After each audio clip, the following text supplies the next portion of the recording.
Hey, tourpreneurs, it's Mitch Bach, and just a quick note before we begin today's episode. Tourpreneur is currently sponsored by Google. We're thankful for their support of our community, and we are offering with them a completely free course helping you unlock the power and potential of Google's Things to Do program, which is specifically helping tour operators add their tours to Google in new ways that gives you new exposure and more direct bookings. To learn more, go to tourpreneur.com/Google. And as always, show notes, more resources, links to our newsletter, our business coaching community, and so much more are available on tourpreneur.com. Now to the episode.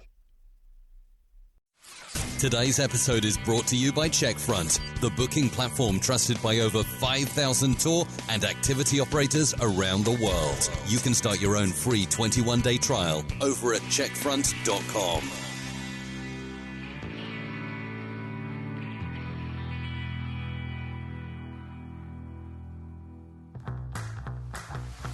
Welcome to the Tourpreneur Podcast. Travel industry veteran Shane Whaley will take you on a journey with fellow tourpreneurs, sharing their tips, ideas, insights, and success stories to inspire you to make your tour business the best it can be. And now, please welcome your host, Shane. So, Tourpreneur at Arrival, presented by Checkfront, and we're joined by Shawn Teasley. How are you, Shawn? Hi, good to be with everybody today. Absolutely. It's always fun to be at Arrival, to feel the energy. The electric vibes in this networking room are amazing. Really is. Yeah.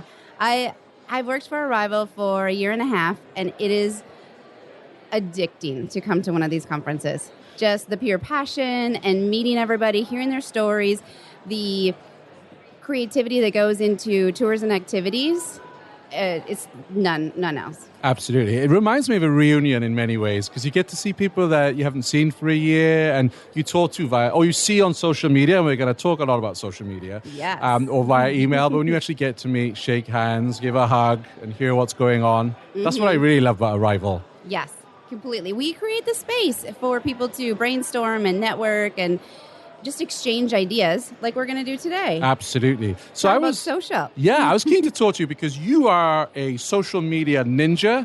You do all the social media for Arrival, so I see all your stuff every day. And I thought it'd be a really good opportunity for you to come on the show and just share a little bit about what you think are some really solid tips for tour operators who are out there. We know you've got to get better at social media. What would be your top 3 tips for our listeners today, how they can improve their social media presence based on what you've experienced and what you see other tour operators doing? 3. Okay, we're going to reel it in. I would start with hashtags. Yep. If you're on social media and specifically you're using Instagram, don't forget the power of the hashtag. If you don't have a hashtag, create one. But before you create one, look to see if there's one for you already out there. It's amazing how creative tourists can be. And if you haven't been paying attention to your own potential of a hashtag, there certainly might already be one. Right. So what's the benefit of having your own hashtag? It's a way of categorizing your content or other people's content that is similar. So if you are a bike tour company, you may have a specific branded hashtag, but then you can also use the more generic hashtag, which would be just hashtag bike tour. Yeah, absolutely. So for this event, for instance, I see hashtag Arrival event. Mm-hmm. Yes, exactly. So I just did that this morning. I took a photo of our mobile studio here and tagged Arrival event. So that means I can go through and see everyone's posts that... Yes. So on Instagram you could look, or on Twitter you could look, on LinkedIn you can be looking, and it just helps categorize everything that's happening and anybody using the tag. So not just Arrival uses our own hashtag, but all the attendees that are here, they can use it as well, and then all the content is gathered together and displayed very easily. Yeah. So even if you're not here, it's easy to see what's going on by following the hashtag. Sure. And I guess also a tip would be to check out what our competitors are using as hashtags, right? Absolutely, yeah. And when you start thinking about hashtags and your branded hashtags, you can do a couple. For instance, like Arrival has Arrival event, but we also have Team Arrival as well. And we have, because now we're doing podcasts with you, we are doing Arrival Voices. So we have a few branded hashtags depending on the type of post, but I wouldn't get too crazy with it. Maybe 3 max. And to use one branded hashtag per post. You don't want to use all 3 of them on the same post. Right. So then would you say, for example, hashtag Shane's boat tours, and then another hashtag later on saying hashtag boat tours? Yes. And one that helps with your geographic location, too. Yes. So if your location was Orlando, then hashtag Orlando or local Orlando, something to that effect. And that hashtag strategy, does that work for all the social media channels? So how it works for Instagram, is it the same for Twitter? Yes. And LinkedIn is newer to the hashtag community. And I think they've been doing hashtags for almost 2 years now. Right. So their history isn't as great, but they're definitely committed and in the hashtag world. And also talking of LinkedIn, so something I see a lot and I wonder about is I'll see somebody will make a post and they'll say article in comments. Mm-hmm. So is that because LinkedIn are not sharing if there is a URL in a post? Great question. Yeah, just like any of the social media channels out there, I hate to use the word ding, but your post isn't as likely to be shared out to maybe even your full dynamic of followers. Yes. If you're sharing too many links. Yeah. So it's a game in working the algorithm system. Now, did any of the networks actually come out and say that? No, but all of the gurus in the social media industry have tested it and then go that route. And I guess it makes sense in that LinkedIn or whoever, they want you to stay on their platform. They want you to see their ads the minute you go off. But it's highly frustrating as a content creator that you want to put everything in one post and you don't want people to have to drill down to actually get the link, right? I think it's frustrating. This is actually a very interesting dynamic that we have. Working because we want to link out when we post about our podcast. Yes. We would say, find the podcast within your favorite podcasting app, but also as an easy way, you put the link in. Yes. And we are still going that route of putting the link in. Watch social because it might not be up there much longer, but we have to be creative. And if you keep using links in every single post, it's going to have a negative effect. Sure. Take a day off from answering emails, telling your team what to get ready, or manually entering info across sales channels. Actually, take many, because Checkfront will help manage your bookings. Guests book and pay however they want. Your team has the tools they need to operate smoothly, and your calendar always stays up to date. Now, what will you do with all that extra time? Checkfront. One booking platform, limitless possibilities. Find out more at checkfront.com. What would tip number 2 be? If you're on Instagram, using the link in bio drop down so that because LinkedIn limits you to only having one URL on your whole profile, if you post about multiple different things and you're constantly changing your URL every day, every other day, then somebody that saw a post a few days ago doesn't get to experience that link that you may have shared. So by using this tool, for instance, Linktree, that gives you the opportunity to put one link in there, and then it drops a tree down of the different links that you may be driving traffic to.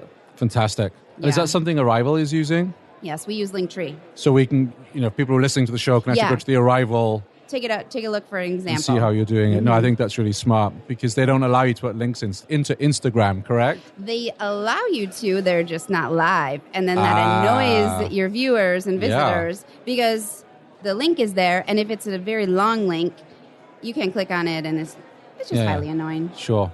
What would your third tip be? It also goes along with what we were talking about hashtags, but looking to see what other content is out there from your guests who have been on the trip or a tour or an experience that you've had, but also seeing what your competition is doing. So through research on your hashtags or on hashtags that you would anticipate, you can go through and see what else maybe a bike tour operator that's across the country may show up in that same hashtag query that you're doing. You can take a look and say, oh, look, they're doing this. I think a great example of this is zipline companies. So if you were just to look up like zipline adventure as a hashtag, you could see other operators doing the same. And maybe you notice, oh my gosh, in Australia, I'm noticing all of them putting name tags on their helmets. How fun is that? So you have a helmet that's branded with this crazy name like Mad Max. Yeah. And you're zipping through, and maybe you take that idea and you think, okay, we're going to do fun themed name tags, or twist it and make it your own. But you can see what other people are doing and how the visitors, their clients are enjoying it. Absolutely. Can I ask you, because I always get confused with what exactly is an Instagram story and a Facebook story? Are they the same? Are they different? How do they work? This is its own podcast alone. Okay, so we might have to revisit this one. No. So stories are small bits. Yes. And they live at the top of your app versus the Instagram posts, they're going to be down in your feed. So is that clear? Do I need to break it down any further in that direction? So maybe we could then look at how useful could they be for tour operators? So I think that stories is a great opportunity. If you share access with your tour operators to your Instagram account, then they can build a story, which could be just 3 to 5 images from that specific tour or experience. And they can just build out little clips, and it could be a couple of steps walking down the road as a video, and then also a group shot. And it clusters them together, similar to a carousel, but it lives for only 24 hours at the top of the app. Understood. So in that sense, it's fun, but it doesn't have to be as curated as some of the things down in the regular feed. Yeah. Because of, if for any listeners out there that don't understand the idea of the 9 grid or the 12 grid, you want your 9 and 12 grid to synchronize and look well and branded.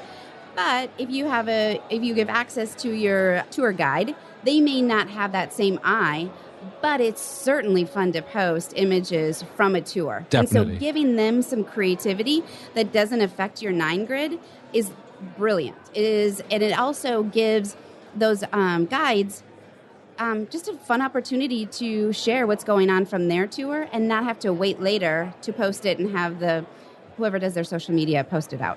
Well, thank you very much for giving us some of you. I know you're incredibly busy here at Arrival. We've hardly scratched the surface. So my final question to you is, would you come back on the show and take some questions from some of our tour operators on social media? Ooh, yes. Let's do the full hour. Yeah, let's post out that we're going to have a session. Yeah. And ask for questions, and we'll do a whole Q&A. Sounds fantastic. I Thank love you. it. Yes.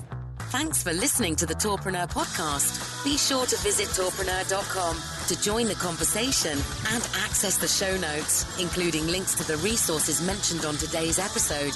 This is Tourpreneur.